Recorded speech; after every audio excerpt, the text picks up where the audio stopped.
Le Burkina Faso se prépare pour aller aux élections présidentielles et législatives du 29 novembre 2015. Le gouvernement a décidé en Conseil des ministres d'appuyer les partis politiques dans le financement de leurs activités, notamment de la campagne électorale.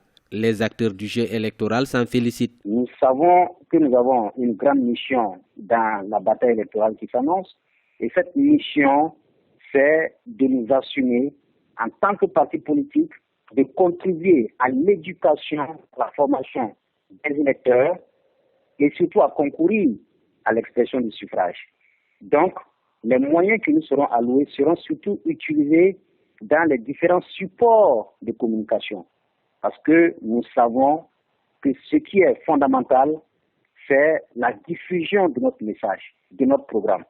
Et c'est à travers cette diffusion qu'on peut réussir l'éveil des consciences. Un budget de 150 millions de francs CFA a également été alloué pour la prise en charge des délégués des partis politiques et des regroupements d'indépendants dans les bureaux de vote. Cependant, les critères d'attribution des fonds politiques font débat, vu le changement du contexte politique depuis la dernière législature de 2012. Les critères d'attribution sont fonction des résultats obtenus lors des dernières élections législatives.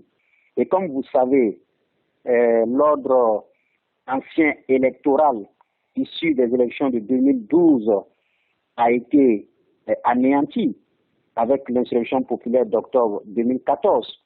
Je ne vois donc pas sur quelle base on peut octroyer le financement hors campagne. Il faut donc repenser les critères d'attribution en tenant compte de la nouvelle réalité politique au Burkina Faso. Les élections présidentielles et législatives étaient prévues au Burkina Faso le 11 octobre 2015. À quelques jours de la fin de la campagne électorale, le processus électoral a été perturbé le 17 septembre par un coup d'État manqué de l'ex-régiment de sécurité présidentielle. Le pays des hommes intègres est en proie à des tensions politiques depuis l'insurrection populaire qui a renversé le pouvoir du président Blaise Compaoré en 2014.